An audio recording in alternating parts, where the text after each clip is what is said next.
फिर से एक नए टॉपिक के साथ हम आए हैं। टॉपिक का नाम है कारक प्रकरण, जो कि परीक्षा की दृष्टि से सबसे ज़्यादा मोस्ट है। चाहे से स्कूल एग्जाम हो, चाहे से कोई कंपटीशन का एग्जाम हो। और जैसा कि अभी सरकार ने घोषणा करी दी है कि 2022 में 62,000 नए पदों की रेट की भर्ती होगी, तो उसमें समझो कि सबसे बड़ा टॉपिक यही है। संस्कृत विषय से जो तैयारी करेगा बंदा, उसके लिए कारक प्रकरण मोस्ट। अगर कारक प्रकरण समझ में आ गया तो श्रुति संशोधन भी वो क्लियर कर लेगा, कारक से संबंधित भी कर लेगा, वाक्य निर्माण का जो काम है वो भी आसानी से कर लेगा। तो आज हमें कारक प्रकरण से संबंधित कुछ टॉपिक लेके आए हैं और शुरू से अपन कारक प्रकरण को स्टार्ट करेंगे, जिसमें प्रथमा विभक्ति से लेके मैं आपको पूरी विभक्ति सप्तमी विभक्ति तक A to Z हर चीज पूरे नियम के साथ मैं आपको बताऊंगा। तो चालू करते हैं दोस्तों। पहले कारक प्रकरण जो है, उसे कारक प्रकरण की परिभाषा हो गई क्रिया जनकत्वम कारकत्वम। क्रिया जनकत्वम कारकत्वम, ये कारक प्रकरण की परिभाषा हो गई। हालांकि कोई मान्य नहीं रखता, लेकिन फिर भी आपको ये परिभाषा ध्यान में रहनी चाहिए। अब आगे देखो, कारक प्रकरण को सामान्यतः हमें यहाँ 6 प्रकार में विभाजन हुआ है और 6 प्रकार के कारक प्रकरण के बारे में हम यहाँ चर्चा करेंगे। पहला है कर्ता, दूसरा है कर्म, तीसरा है करण, चौथा है संप्रदान कारक और अपादान और अधिकरण। इस प्रकार से कारक के ये 6 भाग हैं, जिनके बारे में हम विस्तार से चर्चा करेंगे। प्रत्येक का जो सूत्र है कि कौन सी विभक्ति का कौन सा सूत्र काम आता है, विस्तार से चर्चा करेंगे। अब बात करते हैं हम इनकी कि करण, कर्म और अधिकरण जो विभक्तियां होती है, ये परीक्षा में 100% पूछा जाता है। पिछली डेट 2018 में भी इससे संबंधित क्वेश्चन आया था और सेकंड ग्रेड संस्कृत वालों में भी इससे संबंधित क्वेश्चन आया था कि करण, कर्म और अधिकरण, इसमें पूछा जाता है क्वेश्चन में कि इनमें से आश्रय विधि, आश्रय विभक्ति कौन सी है, आश्रय वाला जो कारक कौन सा है वो पूछा जाता है। तो करण, कर्म और अधिकरण वाली जो ये विभक्तियां आएगी वो आश्रय के अंदर आएगी, और अपादान जो है वो अवधि के तरफ आएगा, और संप्रदान जो है वो उद्देश्य के अंदर आएगा। इससे संबंधित टेम्पलेट क्वेश्चन आता है, तो ये एक बार आप मोस्ट लगाए रखा है मैंने, इसको थोड़ा सा ध्यान से देख लीजिएगा। अब बात करते हैं प्रथमा विभक्ति के बारे में। तो प्रथमा विभक्ति क्या हो रही है उसके बारे में चर्चा करते हैं। प्रथमा विभक्ति के लिए सबसे इंपॉर्टेंट है ये सूत्र, प्रातिपदिकार्थ लिंग परिमाण वचन मात्रे प्रथमा। इस विभक्ति का ये जो सूत्र है, देखो सूत्र क्या है, प्रातिपदिकार्थ लिंग परिमाण वचन मात्रे प्रथमा। अर्थात ये सूत्र क्या कहता है कि जहां पर भी कोई शब्द प्रातिपदिक होगा या लिंग के अर्थ में या परिमाण के अर्थ में या वचन के अर्थ में या अव्यय के अर्थ में, ये जो सूत्र है ये सूत्र हमेशा प्रथमा विभक्ति का प्रयोग करता है। प्रत्येक में मैंने लिख रखा है प्रातिपदिक के अर्थ में, जैसे कि ये कृष्ण, स्त्री, ज्ञानम, जो एग्जांपल पढ़ेंगे। लिंग के अर्थ में टटा, टटी, नटम, पुल्लिंग, नपुंसकलिंग तीनों के रूप इसमें आ जाएंगे। परिमाण यानी नामतोल की चीजों के अंदर भी प्रथमा विभक्ति का प्रयोग होगा इस सूत्र के द्वारा। वचन के अंदर भी 1, 2, 3 वचन के अंदर भी इसी सूत्र के द्वारा प्रथमा विभक्ति का प्रयोग होगा।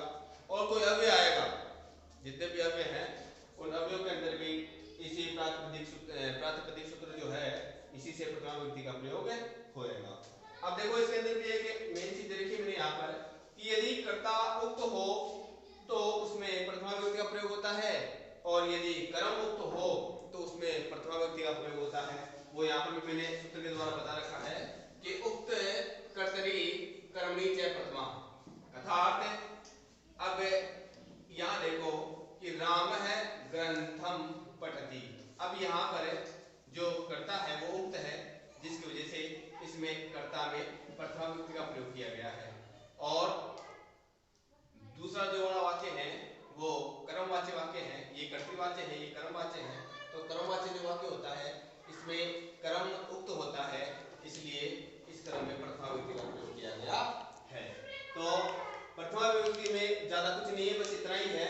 ये एक तो ये चीज आपको याद रखनी है, और ये प्रातिपदिकार्थ लिंग परिमाण वचन मात्रे प्रथमा जो सूत्र है ये किस किस अर्थ में प्रथमा विभक्ति करता है वो चीज आपको ध्यान रखनी है। प्रातिपदिक के अर्थ में लिंग मात्र, परिमाण मात्र, वचन मात्र और अव्यय के अर्थ में प्रथमा विभक्ति का प्रयोग करता है। और उसके बाद में उक्त है कर्तरी कर्मणि प्रथमा, ये सूत्र है। ये अगर कर्ता उक्त होता है तो उसमें प्रथमा करता है, कर्म उक्त होता है तो उसमें प्रथमा विभक्ति का प्रयोग करता है। इसी के साथ प्रथमा विभक्ति कंप्लीट हो जाती है। अब द्वितीय विभक्ति करते हैं जो कि मोस्ट है। द्वितीय विभक्ति सबसे ज्यादा मोस्ट होती है, इसमें से बहुत लगभग मानो कि एग्जाम में क्वेश्चन आते ही आते हैं द्वितीय विभक्ति के अंदर से। तो द्वितीय विभक्ति करने वाला सूत्र होता है कर्मणि द्वितीया। कर्मणि द्वितीया सूत्र क्या कहता है कि अनुक्ते कर्मणि द्वितीया साथ, अर्थात द्वितीय विभक्ति दो भागों में बांटेंगे हम। यहाँ पर जो अनुक्त कर्म है उसमें द्वितीय विभक्ति का प्रयोग होता है और द्वितीय विभक्ति को हम दो भागों में बांटेंगे। पहला होता है एक तो कर्मकारक द्वितीय विभक्ति और दूसरा होता है उपपद द्वितीय विभक्ति। अब कर्मकारक जो द्वितीय विभक्ति होती है इसमें संज्ञा करने के लिए सूत्र आएगा और उसके बाद में फिर कर्मणि द्वितीय सूत्र से द्वितीय विभक्ति हो जाएगी। तो सबसे पहले हम जो कर्मकारक है जो भाग है द्वितीय विभक्ति का जो कर्मकारक भाग है उसके बारे में चर्चा करेंगे। तो उसमें कर्मकारक में हमने पहला सूत्र लिया है कर्तुरीत्यतमं कर्म है।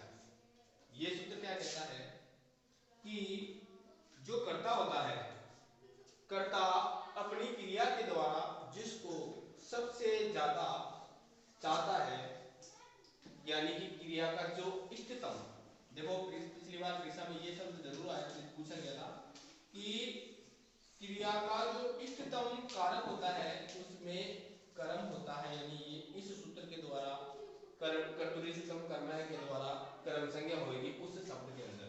जैसे कि एग्जांपल देखो यहाँ पे कि स है हरिम भजति।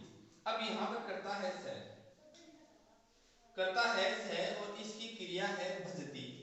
कर्ता भजने का काम कर रहा है तो इस भजती यानी क्रिया कर्ता तो हो गया स और क्रिया है भजती। तो इस भजती जो क्रिया है इस क्रिया का सबसे चाहा गई चीज क्या है, यानी सबसे ज्यादा किसको पसंद किया गया है, तो वो कौन सी बात है। कर्ता यहाँ पे स है और भजन क्रिया के द्वारा सबसे ज्यादा किसको चाहा गया है, हरि शब्द को चाहा गया है। किसको, हरि को। तो यहाँ पर जो ये हरि शब्द है ना, इस हरि शब्द में इस सूत्र के द्वारा कर्म संज्ञा हो जाती है और फिर कर्म संज्ञा होने के बाद कर्म सूत्र से का प्रयोग हो जाता है। इसी प्रकार दूसरा एग्जाम्पल देने का है कि मोहन है ग्रंथम पठति। अब यहाँ पर भी कर्ता मोहन है और क्रिया की जा रही है पठति क्रिया का प्रयोग हो रखा है। तो कर्ता मोहन के द्वारा पठति क्रिया का प्रयोग किया जा रहा है। पठति क्रिया का सबसे ज्यादा इष्ट शब्द क्या है, ग्रंथ है। तो इस ग्रंथ में इस सूत्र के द्वारा हो जाएगा।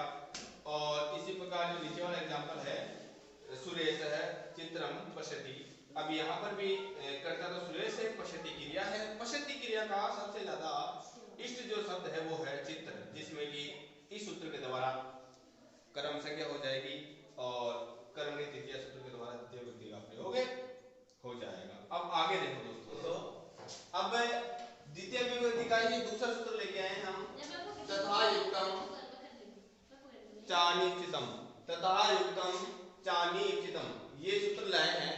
तो ये सूत्र क्या कहता है कि सर्वाधिक जो इष्ट कारक होता है उस इष्ट कारक के साथ यदि कोई अनिश्चित कारक भी हो तो उसकी भी कर्म संज्ञा होती है। अर्थात जैसे कि अपन ने जस्ट पहले पढ़ा था कर्तृत्वम कर्म है, जो सूत्र पढ़ा था वो क्या कह रहा था कि कर्ता का जो बिल्कुल इच्छित होएगा उसी की कर्म संज्ञा करेगा वो सूत्र।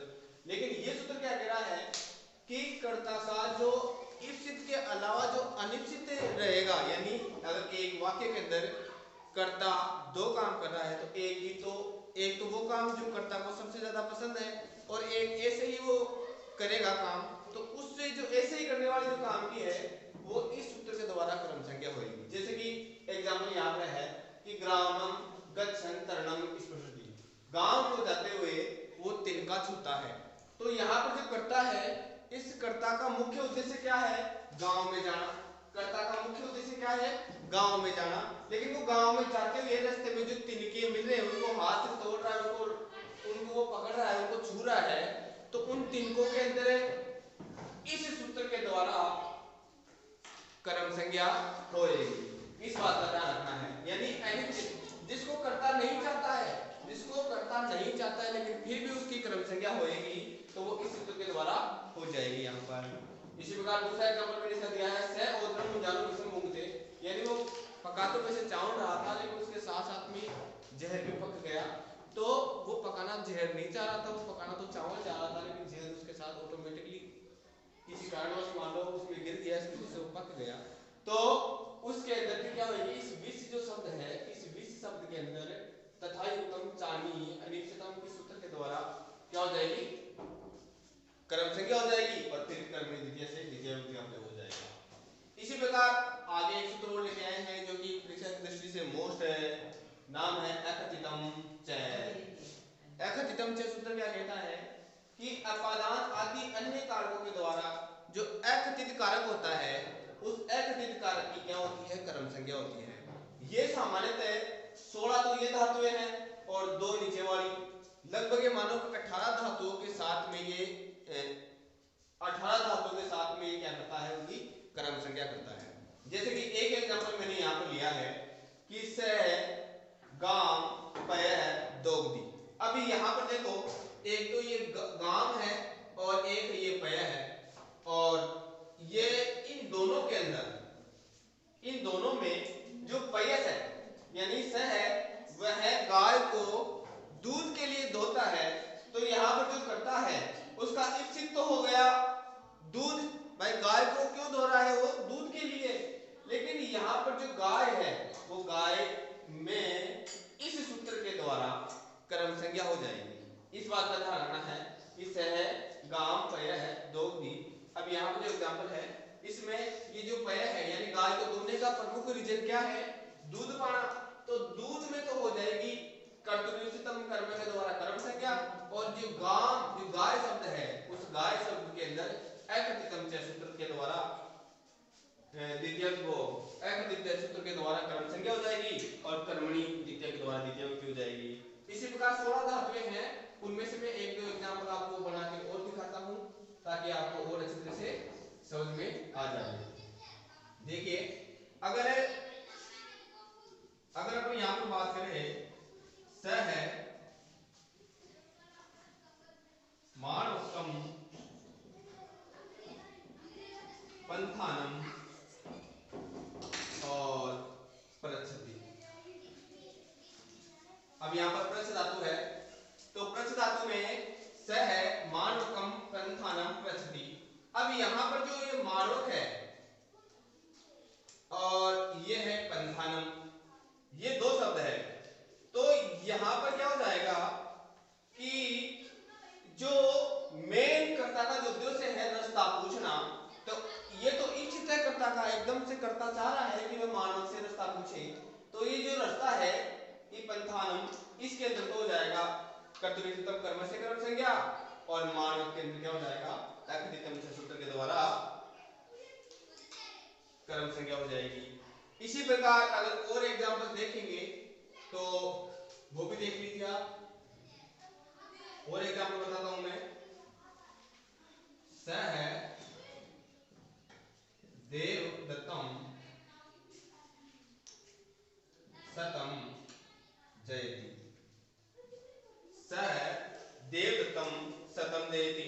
अब यहां पर ये जो देवदत्त है वो देवदत्त तो क्या है, अकथितम है, और वह 100 रुपए जीतता है। ये जीतना क्या हो गया, उसका इच्छित हो गया।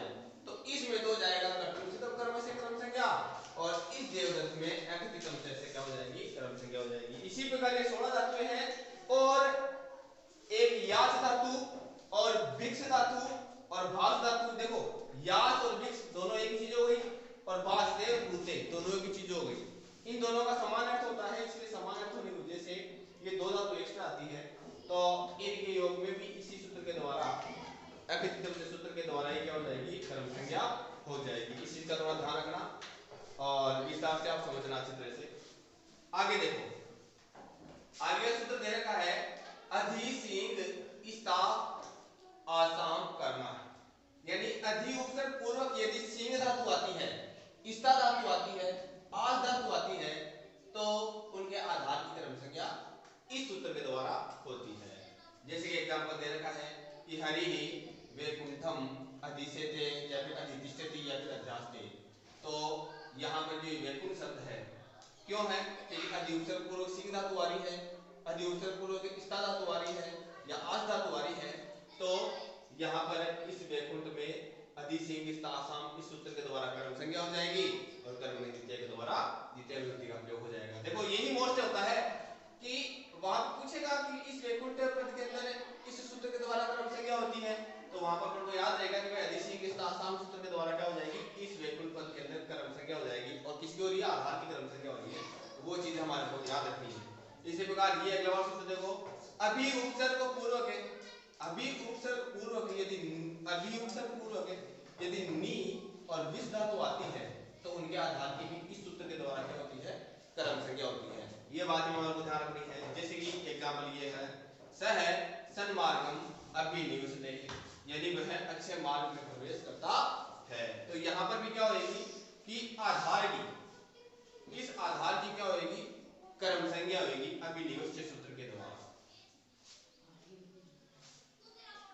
अब देखो आगे उपान ध्यानवश, ये जो सूत्र क्या कह रहा है कि उप अनु अधि और आंग, उप अनु अधि और आंग जो उपसर्ग है इनके बाद में ये अगर वस धातु आ जाए, उप अनु अधि और आंग के बाद में अगर वस धातु आ जाए तो वहां पर भी आधार की कर्म संज्ञा होती है इस सूत्र के द्वारा। जैसे कि ये दे रखा है, हरि वैकुंठम, वैकुंठम उपवसति अनुवसति या अधिवसति। तो यहाँ पर जो वैकुंठ शब्द है उसमें इस सूत्र के द्वारा कर्म संज्ञा हो जाएगी आधार की।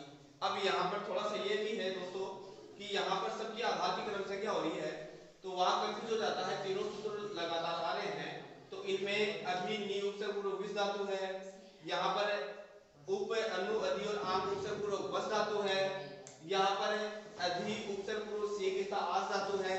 तो ये बातें जब तक हमको अच्छी तरह से याद नहीं होगी, अपने इसको लिख लिख के याद नहीं करेंगे तब तक हमारे लिए चीजें अच्छी तरह से समझ में नहीं आएगी कि भाई उपान मध्यान्ह में कौन कौन से उपसर्ग आ रहे थे, अब निवेश के अंदर कौन कौन से उपसर्ग आ रहे हैं जिनके बाद में हमारे को कौन सी धातु का प्रयोग करना है जिससे कि ये सूत्र काम करेगा, इसमें कौन कौन से उपसर्ग आ रहे हैं वो देखना पड़ेगा, इसमें कौन कौन से उपसर्ग आ रहे हैं वो देखना पड़ेगा। तो इसी प्रकार जो अपना द्वितीय विभक्ति पढ़ा रहे थे तो द्वितीय विभक्ति के अंदर हमने द्वितीय विभक्ति दो भागों में बांटा था। एक तो जो कर्मकारक द्वितीय विभक्ति थी वो तो कर्मकारक द्वितीय विभक्ति का लगभग मानो कि मैटर क्लियर हो चुका है।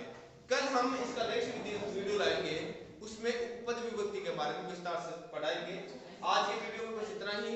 अगर आपको वीडियो पसंद आया हो तो लाइक शेयर और कमेंट जरूर करें।